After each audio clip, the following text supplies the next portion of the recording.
So there's a story about Confucius and his students, and they one day decided that they would always meet together to debate these kind of topics related to philosophy. So one they decided there's this very huge waterfall, and we will trek there, and we will sit in the shade of that waterfall, near that waterfall, and we will debate.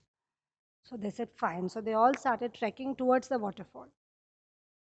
Now, while they were trekking towards the waterfall, the water also before I say that the waterfall was known to be a very huge waterfall falling from a very big height, and even a fish could not swim in the pool of that waterfall because of the hit of the water, the force of the water. It was known for that. So while they were walking towards the waterfall, they were like on a top of a mountain from which they saw the waterfall at a distance. And they saw that one man was drowning in that waterfall. A man was in and he was coming up and going down, coming up and going down and drowning in the waterfall. So they got a bit panicky and they started to run towards the waterfall. So it took some time for them to run towards the waterfall to save that man. While they came close to the waterfall, they saw this man was walking out of the waterfall and drying his hair and singing. So they were very confused. Or even a fish cannot survive in this waterfall. How can a man survive in this waterfall? What is going on? Let us ask him. So they went close to him and they asked him that, how were you able to survive this waterfall? You're not even, people, even a fish can't swim in it. That's what we have heard. So this man said that, I have lived near this waterfall all my life.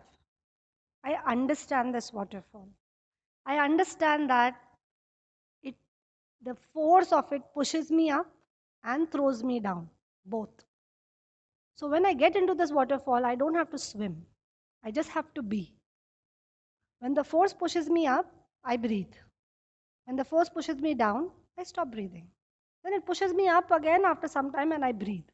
And that's how I can survive in this waterfall for as long as I want. Right? And that then became the subject of the stories debate, that even life is like that. We can push up, push down, push up, push down, being and not trying to control the waterfall and swim. If you try to swim in that waterfall, you will drown. But if you can be in this waterfall, then it has enough ups and downs for you to just stay and for you to just be. So uh, that's the aspect of surrender. That's the aspect of witness. Being a witness to this happening and not being the doer, right? So now that we talk about all this, is there no question in your minds that then if I'm not going to be the doer, then should I do my job well? Should I not do my job well? Should I try to get a relationship? Should I not try to get into a relationship? Should I try to move ahead in life or no? Yes? Buy a brand new car or no? Exactly. Isn't there a question now? Because sometimes what can happen, oh, then what's the point of anything? And that's known as nihilistic philosophy. If there is nothing, if everything is impermanent, then why bother with anything? That's a nihilistic way of living. That's not a healthy way of also functioning. When you understand this, the worry is you will go on that side, right? क्या करना है फिर? कुछ भी तो matter नहीं करता है. सभी प्ले है तो फिर why play by any rules? Then how do we live? By what principle? This is the truth. We have not believed anything that we don't see. So far, there's been no leap of faith. It's the experience, right? There's no leap of faith that you have taken. You're not believing me, or we are not believing Buddha. We are actually seeing that yes, thoughts come and go. Yes, things are impermanent. Yes, emotions are not me. I am watching them. So, what is I? So, nothing is a leap of faith so far. So, now how do we live? So, what I found very interesting is from yoga philosophy. So that's why this course is a mix of so many philosophies. A very good way of functioning. Considering that this is the situation, what what rules or what methods will help us make decisions which are, let's say, healthy in nature. So in yoga, there is this concept known as bhavas or bhav, okay, attitudes with which to live. Yeah. And these are the names of the attitudes. Dharma bhav. Okay. What is dharma bhav? The whole Gita is based on dharma bhav. What is dharma bhav?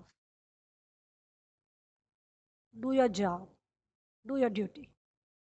Now, do your duty or do your job means what?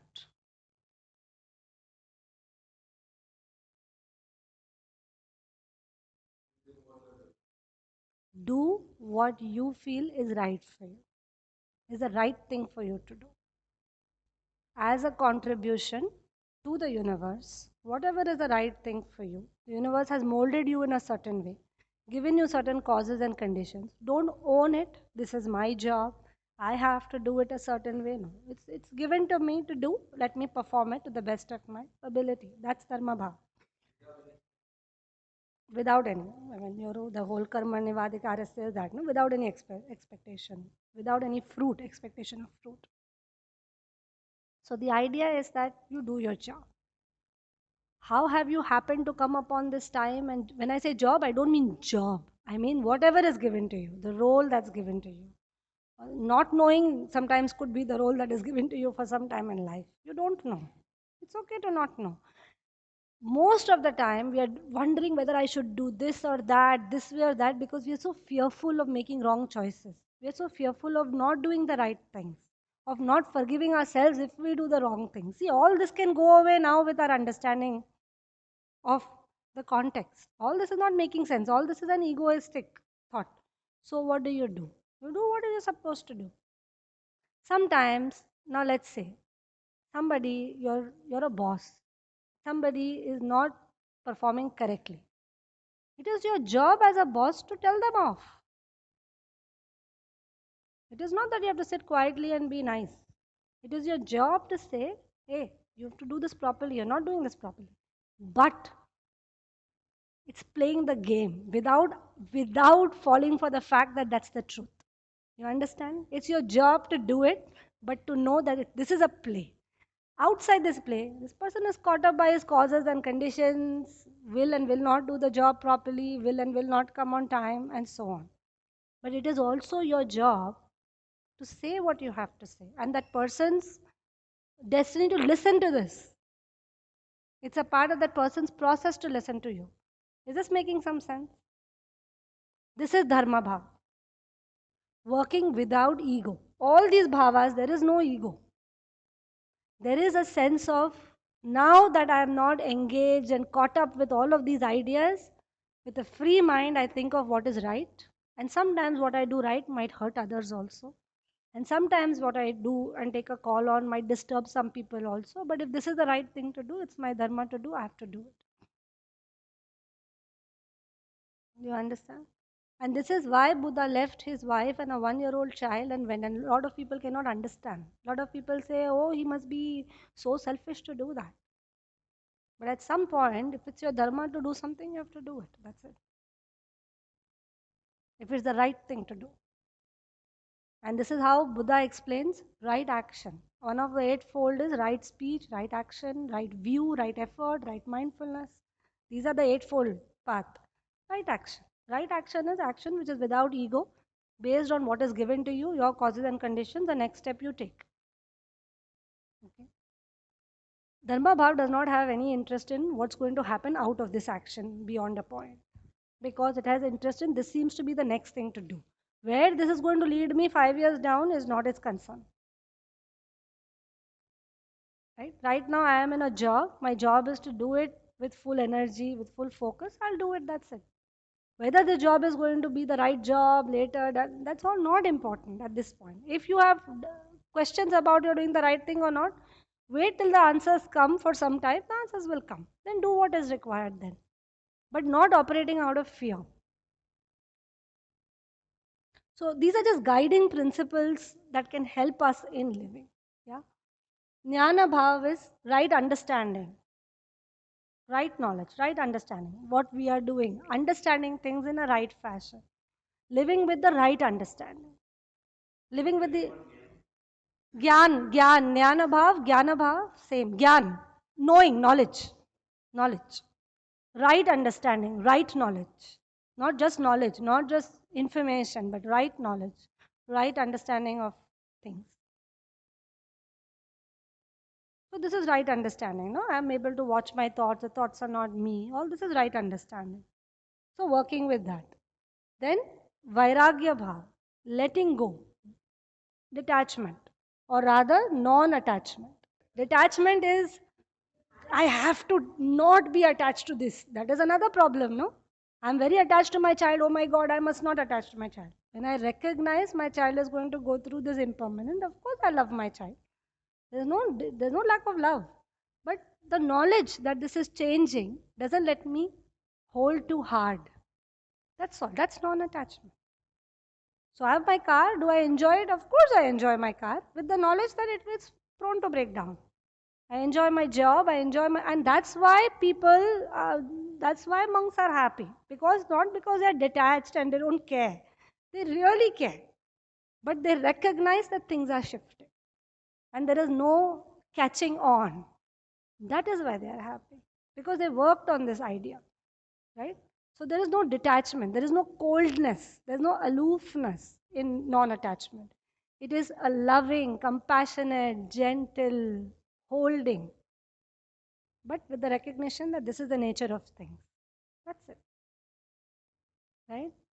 So, so Vairagya Bhav is non attachment, letting go. Okay? Hold instead of holding, letting go. When things we are holding, letting go. So, living with more letting go. Aishwarya Bhav, very important according to me. Living with a certain degree of, you know what Aishwarya means?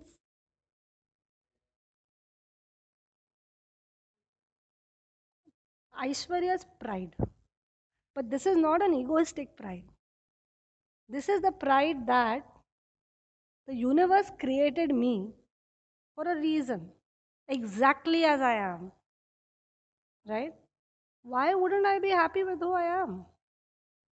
Why would I be unhappy? I mean, what does it even mean to be unhappy with who I am? The universe seems to find me perfect. That's why it created me like this, isn't it? So I'm fully glad with what I am. So I do my job with joy, with Aishwarya. The pride is not egoistic. It's not, oh, I am very good. Because with that will come, oh, I am not good enough. That's just two sides of the same coin. I am. And I'm existing because exactly in the space the universe wants me to exist. So I can beautifully exist like this. There's no problem. I can be extremely joyful with myself. So Aishwarya Bhav is that, you know, that sense of joy and happiness in doing what you're doing, a sense of pride in doing what you're doing. And it's very interesting, how yoga asanas are molded around the bhavas. Like the forward bends are in order to inculcate Vairagya Bhav, and the backward bends are to inculcate Aishwarya Bhav. Very interesting how the yoga, even asanas and pranayamas, are helpful in inculcating the deeper philosophies. Very nice. It's so beautiful a system. If you really study it, it's such a beautiful system. And it is still just one path. There is another path, and then there is another path, and then there is another path to understand the same thing. There is no one path. So these help, I feel, in kind of living with a certain understanding. But then when you're playing in the world, you play with these bhavas, these attitudes. These attitudes help. So then the questions don't come. Should I shout at someone or I shouldn't? If it's the right thing to do, of course you should. Those questions don't come. If you can do it with compassion in the larger framework and the action in the smaller framework, of course you should. This question you were asking, whether you should confront or you shouldn't confront, I think some time back you were asking that question, some sessions back. Do you remember? You were asking a question about when the person is constantly coming up and doing the same things over and over. Should you confront or should you not? You were asking that question. So these are actually answers, even deeper answers to that question.